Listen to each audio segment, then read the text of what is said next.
এবং আপনি ইমাম বানিয়ে দেন প্রত্যেককে, তারাও সব কাজে আদেশ করতে পারে এবং সব কাজ থেকে মানুষকে বিরত রাখতে পারে।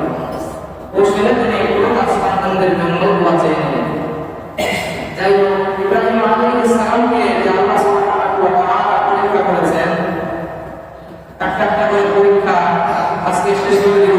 একটা বছর আমরা শুনেছি, এর মধ্যে পরীক্ষা অন্যতম পরীক্ষা ছিল ইব্রাহিম আলাইহিস সালাম যখন জন্মগ্রহণ করেছিলেন। আমরা সবাই বলেছি সেই সময়টা ছিল শিরক কুফর এবং খোদার প্রতিষ্ঠা ছিল, সকলেই মূর্তি মানত এবং সকল মানুষ মূর্তির ইবাদত করত।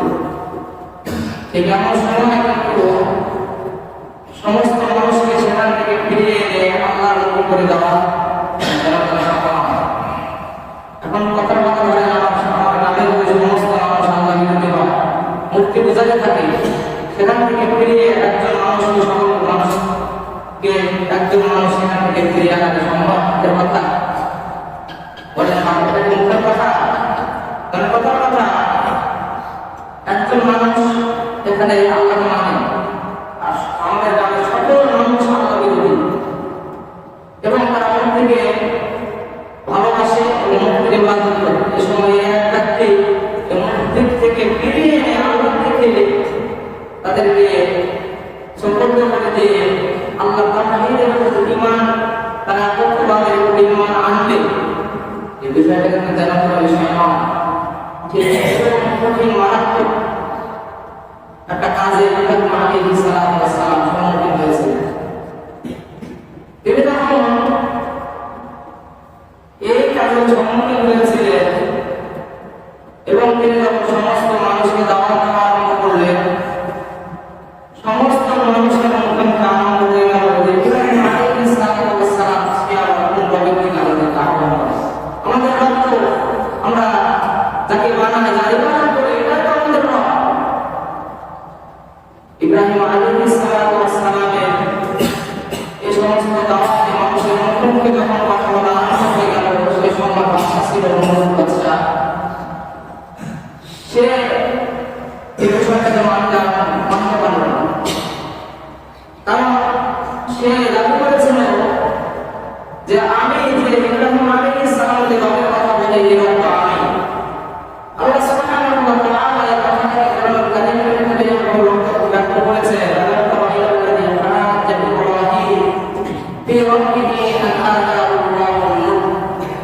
আল্লাহ বলছেন ও নবী, আপনি কি দেখেন নাই ওই ব্যক্তির দিকে যে ইব্রাহিম আলাইহিস সালামের সাথে বাদ বিতর্ক করছে তার রবের ব্যাপারে? ওই ব্যক্তিটাকে, যে ব্যক্তিকে আল্লাহ সুবহানাহু ওয়া তাআলা স্বয়ং তাকে রাজত্বের অধিকারী বানিয়েছেন, তাকে রাজত্ব দিয়েছেন। আল্লাহ তাকে এখানে কিভাবে কমিটি ব্যক্ত করেছেন, কিভাবে আল্লাহ বলছেন ইব্রাহিম আলাইহিস সালামের সাথে ওই ব্যক্তি বাদ বিতর্ক করছে তার রবের ব্যাপারে, যে ব্যক্তিকে তাকে আল্লাহ সুবহানাহু ওয়া তাআলা নিজে রাজত্বের অধিকারী বানিয়েছেন, তাকে বাদশা বানিয়েছেন। এর মানে এখান থেকে বোঝা যাচ্ছে যে রাজত্ব যিনি দেন তিনি কে? বলেন আল্লাহ তাআলা সুবহানাহু ওয়া তাআলা। নমরুদকে তিনি নমরুদকে বাদশাহী দিয়েছেন। এরপরে তিনি যখন সে নিজেকে রব হিসাবে দাবি করেছে, সে বুঝে নাই এই রাজত্বটা স্বয়ং মালিকের পক্ষ থেকে দান করা। আল্লাহ সুবহানাহু ওয়া তাআলা এই কথাটা কোরআনুল কারীমের ভিতরে বলছেন, নবী আপনি কি দেখেন নাই ওই ব্যক্তির দিকে যেটা রবের ব্যাপারে ইব্রাহিম আলাইহিস সালামকে তার সাথে বাদ বিতর্ক করছে, যে ব্যক্তিকে নাকি আমি আল্লাহ সুবহানাহু ওয়া তাআলা নিজে ক্ষমতা দান করেছি, এজন্য ক্ষমতা তিনি দান করে নামাজ পড়ে বলেন তিনি কে? আবার যিনি ক্ষমতা নিয়ে নিতে পারেন নামাজ পড়ে বলেন তিনিও কে? এজন্য আল্লাহ সুবহানাহু ওয়া তাআলা যাদেরকে ক্ষমতা দিয়েছেন এটা মানতে হবে, এটা আল্লাহর দান। ক্ষমতাকে ক্ষমতা পাওয়ার যারা ঠিক নাই, কারণ ক্ষমতা দিয়েছে ইব্রাহিম আলাইহিস সালামকে, জামানা যাকে দিয়েছিলেন আল্লাহ তাকে দিয়েছেন সেটা হচ্ছে নবুয়্যত। মুসা আলাইহিস সালামের জামানায় আল্লাহ সুবহানাহু ওয়া তাআলা ক্ষমতা যাকে দিয়েছিলেন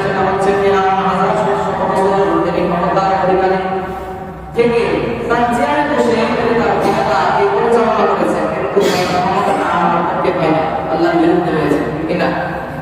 এর সব আল্লাহ নবী মুসা আলাইহিস সালাতু ওয়াস সালামকে এবং বনি ইসরাঈলের কওমদেরকে এত পরিমাণ নির্যাতন করেছে যেটা বলার সীমা রাখে না।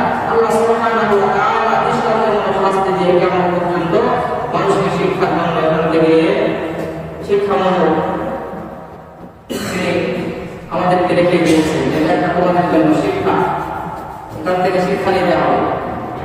যাই হোক, যখন বাক্যটা করছে তখন ইব্রাহিম আলাইহিস সালাতু ওয়াস সালাম বলেন, ইব্রাহিম আলাইহিস সালাতু ওয়াস সালাম সে বলছে, তুমি যে রবের কথা আমাকে বলো, আমি করো। ইব্রাহিম আলাইহিস সালাতু ওয়াস সালাম বলেন, না, আমার রব তো সেই রব্বিয়াল্লাযী ইউহয়ী ওয়া ইউমীত, আমার রব হচ্ছে সেই রব যে রব যিনি জীবন দিতে পারেন আবার মৃত্যু দান করতে পারেন।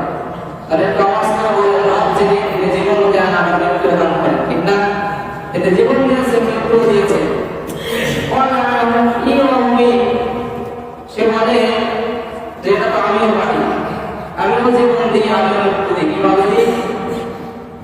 তার জেলখানা থেকে, তাফসীরের ভিতরে লিখেছে, তার জেলখানা থেকে দুইজন কয়েদিকে আনা হলো, একজনকে মৃত্যুদণ্ড দেওয়া হলো, মেরে ফেলা হলো এবং বলছে যে আমি মৃত্যুদান করলাম। এর মানে মৃত্যু মানে আমি আরেকজনকে ছেড়ে দিয়ে বললো যে আমি আরেকজনকে জীবন দিয়ে দিলাম। সাইয়েদনা ইব্রাহিম দেখলে এর সাথে পরামর্শ নিতে হবে, কারণ যে আল্লাহর সাথে বিরোধিতা করতে পারে, নিজেকে রব দাবি করতে পারে, তার ভিতরে একটু ঠাটামো থাকবে, ঠিক না? তিনি বুঝতে পেরেছেন। এবার তিনি কৌশল অবলম্বন করে বললেন, রব্বিয়াল্লাযী ইউহয়ী ওয়া ইউমীত ক্বালা মান ইউহয়ী ওয়া ইউমীত ক্বালা ইব্রাহিম ফাইন্নাল্লাহা ইয়া'তি বিশ-শামসি মিনাল মাশরিকি ফা'তি বিহা মিনাল মাগরিব। এরপরে সাইয়েদনা ইব্রাহিম আলাইহিস সালাতু ওয়াস সালাম বললেন, কৌশল করে অবলম্বন করে বললেন, আমার রব আল্লাহ তুমি এটা করো। তাহলে আমার রব একটা জিনিস মানে সেটা হচ্ছে তিনি পূর্ব দিক থেকে সূর্যটা উদয় করে এবং পশ্চিম দিক থেকে এটাকে অস্ত দেওয়া। সুবহানাল্লাহ বলেন। আমার রব এটা পারে, তুমি যদি রব হয়ে থাকো তাহলে তুমি এখান থেকে কালকের দিনটা দেখি ওই সূর্যটা পূর্ব দিক থেকে না হয়ে পশ্চিম দিক থেকে উদয় করে দেখি এবং পূর্ব দিকে এটাকে অস্তমিতে যাওয়া। এটাকে সম্ভব? আজের চারু কোনো রকম যুক্তি দিয়ে কৌশলে পার হয়ে গিয়েছে, এটা সম্ভব না। অধিকারীরা যে একার সে পেরেশান হয়ে গিয়েছে। যাই হোক, ইব্রাহিম আলাইহিস সালাতু ওয়াস সালাম এটা একটা পরীক্ষা ছিল। তিনি সমস্ত পুরোপুরা শিরকের সময় তিনি জন্ম নিয়েছেন এবং সমস্ত মানুষের এবং সে বাচ্চা জালিম বাচ্চা অন্যদের সামনাসামনি হয়ে মুখ টান করে তিনি সত্যের কথাগুলো মানুষের সামনে বলতে পেরেছেন এবং তিনি সামান্য পরিমাণ কষ্টের আঘাতকে তিনি পরোয়া করেন না, ঠিক কিনা? এটা হচ্ছে পরীক্ষা। এই পরীক্ষা যদি আপনাকে আমাকে দিতে বলা হয়, যাও এলাকায় যাও, সমস্ত মানুষ আমরা বিদ্রোহী, ওখানে গিয়ে কি বললে দিনের দাওয়াত দাও। আপনাকে যখন বলবেন ওই জায়গায় গিয়ে আমার কথা বলবেন, মানুষকে ডাকবেন, আপনি এক ঘন্টা টিকে থাকতে পারবেন না, পারবেন? সম্ভব না। আপনি বললেন বাবা আমি আগে আমি সালেন্ডার করলাম, এই কাজ আমার দ্বারা সম্ভব না। ইব্রাহিম আলাইহিস সালাতু ওয়াস সালাম করে দেখিয়েছে। এটা হচ্ছে একটা পরীক্ষা। আর ইব্রাহিম আলাইহিস সালাতু ওয়াস সালামকে আল্লাহ সুবহানাহু ওয়া তাআলা সমাজের বসে যেটা অত্যন্ত গুরুত্বপূর্ণ পরীক্ষা নিয়েছিলেন। একটা পরীক্ষা হচ্ছে ইব্রাহিম আলাইহিস সালাতু ওয়াস সালামকে অন্যতম একটা পরীক্ষা, সেটা হচ্ছে তার সন্তান হয় না আল্লাহ তাকে দেন না। সন্তান হওয়ার পরেও আল্লাহ সুবহানাহু ওয়া তাআলার পক্ষ থেকে একটা আদেশ এসেছে, জানা আপনি আপনার স্ত্রী এবং সন্তানকে মরুভূমিতে যেখানে কেউ নাই বাবা এমন জায়গায় রেখে আসে। এ কথা যদি আপনাকে আমাকে বলে আল্লাহ আদেশ আসে, যা আজকে তুমি তোমার স্ত্রী সন্তানকে, বিশেষ করে আজকে একটা দান এই নামাজ জঙ্গলে জঙ্গলে মানুষের কেউ থাকবে না, তুমি রেখে আসবা, রেখে আসবেন। এই বিধান আল্লাহ দিছে, আল্লাহর কাছ থেকে থাক, ওই সন্তান স্ত্রী সন্তান জঙ্গলে রেখে আসা আমার পক্ষে সম্ভব না। এরকম তো বলবে কেউ রেখে আসবে না। ইব্রাহিম আলাইহিস সালাতু ওয়াস সালাম যখন তার উপর আল্লাহর আদেশ আসলো, কোনো কথা ছাড়া তিনি তার সন্তানকে, যে সন্তান তার পরিবার পুরো ছিল এবং তার স্ত্রী হাজেরা আলাইহিস সালাতু ওয়াস সালামকে সেই মক্কার মরুভূমি যেখানে কোনো মানুষ না, যেখানে কোনো পশু কিছুই না, এমন জায়গায় রেখে এসেছে এবং তিনি সেই পরীক্ষা আল্লাহর বিধানে পাশ করেছেন। সুবহানাল্লাহ। আল্লাহ সুবহানাহু ওয়া তাআলা ইব্রাহিম আলাইহিস সালাতু ওয়াস সালামকে অন্যতম একটা পরীক্ষা নিয়েছেন, সেটা হচ্ছে তার সন্তানের পরীক্ষা। যে পরীক্ষাটা আমাদের উপর বিধান হিসেবে আরোপিত হয়েছে, যেটা হচ্ছে কোরবানির বিধান, ঠিক না? এই কোরবানির বিধান আমাদের উপর দিয়ে এসেছে, এটা হচ্ছে ইব্রাহিম আলাইহিস সালাতু ওয়াস সালামের ওই কোরবানির বিনিময় হিসেবে আল্লাহ সুবহানাহু ওয়া তাআলা সাইয়েদনা ইব্রাহিমকে অন্যতম একটা পরীক্ষা নিয়েছেন, সেটা হচ্ছে কোরবানির পরীক্ষা। সাইয়েদনা ইব্রাহিম আলাইহিস সালাতু ওয়াস সালামকে আল্লাহ সন্তান দেন না। 80 বছর কোরবান হয়ে গিয়েছে, এরপরেও সন্তান পায় না। এই 80 বছর পার হওয়ার পরেও আল্লাহ সুবহানাহু ওয়া তাআলা একটা সন্তান তাকে দিলেন। এরপরে যখন সেই সন্তানটা ধীরে ধীরে করে আস্তে আস্তে যখন সে বড় হওয়া আরম্ভ করলো, আলাম্বা কুলাহুমাহুস সাইয়া ক্বালা ইয়া বুনাইয়া ইন্নী আরা ফিল মানাম। রব্বুল আলামিন বলেন, সেই সন্তানটা যখন ইব্রাহিম আলাইহিস সালাতু ওয়াস সালামের সাথে কাজ করার উপক্রম হয়ে গেল, তখন বয়সে উপনীত হয়েছে, ক্বালা ইন্নী আরা ফিল মানাম। সাইয়েদনা ইব্রাহিম আলাইহিস সালাতু ওয়াস সালাম তার সন্তানকে ডেকে বলছেন, আমার সন্তান, আমি স্বপ্নে দেখেছি, ইন্নী আরা ফিল মানামি আন্নী আযবাহুকা ফানজুর মাযা তারা, যে আমি তোমাকে জবাই করছি। আল্লাহ সুবহানাহু ওয়া তাআলা আমাকে আদেশ করেছেন, কারণ নবীর ফেরেশতা হচ্ছে ওহী। তিনি বুঝতে পেরেছেন এটা আল্লাহর পক্ষ থেকে একটা আদেশ। তাকে স্বপ্নের মাধ্যমে আল্লাহ সুবহানাহু ওয়া তাআলা আদেশ করেছেন, খলিল, আপনাকে আমি সন্তান দান করলাম এবং দেখি যে সন্তান দান করেছি আমি, যে সন্তানের মালিক আমি, যেরকম ভাবে আমি ইব্রাহিম আপনার মালিক আমি, ঠিক যে সন্তানের মালিক যেটা আমি আপনাকে দান করলাম, সেই সন্তানকে আপনারা আমার জন্য আপনি কোরবানি করেন। ইব্রাহিম আলাইহিস সালাতু ওয়াস সালাম বুঝলেন এটা আল্লাহর পক্ষ থেকে, এটা হচ্ছে একটা আদেশ এসেছে। তাই তিনি তার সন্তানকে বললেন, আমার সন্তান, আমি স্বপ্নে দেখেছি যে আমি তোমাকে জবাই করছি, আল্লাহ তাআলা আমাকে আদেশ করেছেন, ফানজুর আই মাযা তারা, এই ব্যাপারে তোমার অভিমত কি? ইব্রাহিম আলাইহিস সালাম যখন তিনি স্বপ্নটা দেখলেন, এই স্বপ্ন দেখার পরে তার সন্তানকে বলছে, আমি তো দেখছি যে আল্লাহ আমাকে আদেশ করেছে স্বপ্নের মাধ্যমে যে তোমাকে আমি জবাই করছি, এখন তোমার মতামত কি? কারণ সন্তানের একটা মত থাকা দরকার আছে না নাই? কারণ যদি বাবা হিসেবে মতার কথা, আপনার একটা সন্তান আছে, আপনি যদি একটা কাজ করবেন, যে কাজটা তার সাথে সম্পৃক্ত, তাহলে তার থেকে তার সাথে বিনিময় করা, তার মত নেওয়া একটা দরকার আছে না? এভাবে সাইয়েদনা ইব্রাহিম আলাইহিস সালাতু ওয়াস সালাম তার সন্তান থেকে পরামর্শ করছেন, আমি তো এভাবে দেখেছি, তোমার পরামর্শ কি? ক্বালা ইয়া আবাতি ফাআল্লা, তোমার যেখানে সন্তান কেমন, বাবা কেমন, এবার সন্তান বলছে, ইয়া আবাতি ফাআল্লা, তোমার আল্লাহ সুবহানাহু ওয়া তাআলা আপনাকে যে আদেশ করেছেন আপনি সেটাই করেন। আপনাকে আল্লাহ জবাই করার আদেশ করেছেন আমাকে, বলেন না জবাই। সুবহানাল্লাহ। এখন যদি এই কথাটা আমাদের কারোর উপর আদেশ হয়ে যায়, যে আজকে আমাদের মধ্যে কারোর উপর আল্লাহ সুবহানাহু ওয়া তাআলা স্বপ্নে দেখালো কিংবা সরাসরি বলল, আমরা তারা বুঝতে পারলাম যে আমাদের উপর বিধান এসেছে যে আমাদের আজকে সন্তানকে জবাই করতে হবে। এই কথা যদি বর্তমান সময়ে আমাদের সন্তানকে বলি, তো আজকে দেখেছি তোমাকে আমাকে জবাই করতে হবে, তাহলে কি বলবো? সে কি বলবে? বলবে যে আমাকে জবাই করে আমার জন্য, বলবে যে আপনাদের বিধানটা দেখেছেন, আপনার বিধান নিয়ে আপনি থাকেন, আর যদি জবাই করতে মনে চায় একটা সন্তান জন্ম দিয়ে তাই বলবেন, ঠিক না? এরকম বলবে না? কিন্তু সাইয়েদনা ইব্রাহিম আলাইহিস সালাতু ওয়াস সালামের সন্তানটাকে সন্তান দিয়ে বলছেন, আমার পিতা, আল্লাহ সুবহানাহু ওয়া তাআলা যেভাবে আপনাকে আদেশ করেছেন ঠিক সেইভাবে আপনি আমাকে জবাই করেন, সাথে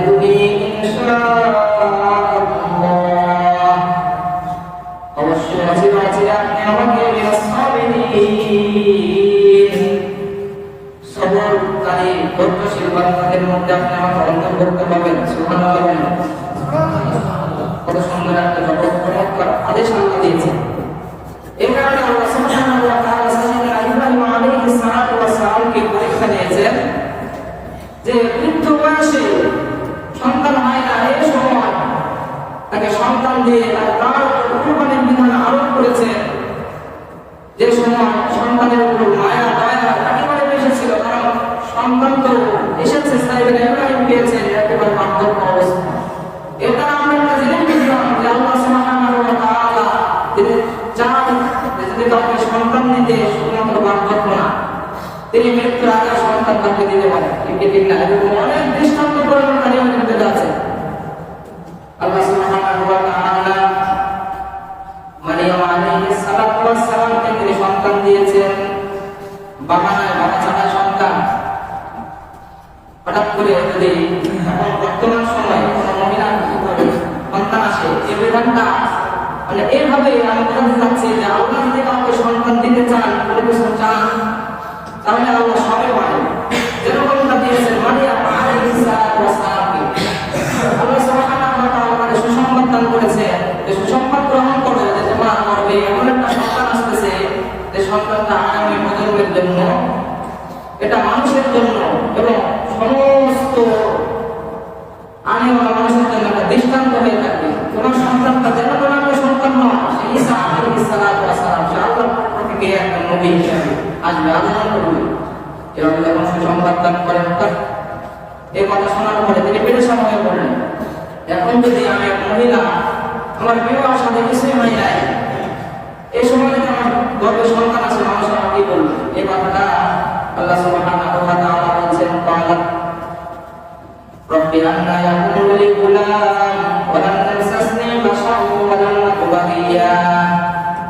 মারিয়াম আলাইহিস সালাতু ওয়াস সালাম বললেন, ও আমার রব, আন্না ইয়াকুনু লি গুলাম, আমার রব, আমার সন্তান কিভাবে আসবে?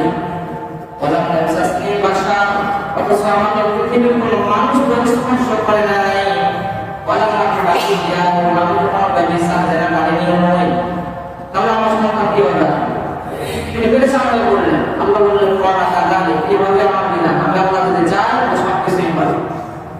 আরেকটা দৃষ্টান্ত আল্লাহ সুবহানাহু ওয়া তাআলা দিয়েছেন সাইয়েদনা যাকারিয়া আলাইহিস সালাতু ওয়াস সালামের ক্ষেত্রে। তিনি বার্ধক্য বয়সে উপনীত হয়েছেন, তার স্ত্রী ছিল বান্দা। আল্লাহ সুবহানাহু ওয়া তাআলা তাকে বলেছেন, قال رب أنى يكون لي غلام وكانت امرأتي عاقر وقد بلغت من الكبر عتيا। সাইয়েদনা যাকারিয়া আলাইহিস সালাতু ওয়াস সালাম আল্লাহকে বলেছেন, আল্লাহ, তিনি ইতিপূর্বে আল্লাহর কাছে সন্তান চেয়েছেন, আল্লাহ কবুল করেছেন। তাই বার্ধক্য সময় আল্লাহ সুবহানাহু ওয়া তাআলা তাকে যখন সন্তানের সুসংবাদ দান করেছেন, তখন তিনি আল্লাহকে এই কথা শোনার পরে আশ্চর্য হয়ে গিয়েছেন, কিভাবে এটা সম্ভব হতে পারে যে আমার স্ত্রী বান্ধা, তার কোনো সন্তান হবেই না, এবং আমিও বৃদ্ধ, একেবারে বয়সে উপনীত হয়ে পড়েছি, এর সময় কিভাবে আমার সন্তান হতে পারে? আশ্চর্য হয়ে আল্লাহকে প্রশ্ন করেছেন, আল্লাহ কিভাবে আমার সন্তান হতে পারে? অথচ আমার স্ত্রী সে হচ্ছে বান্ধা।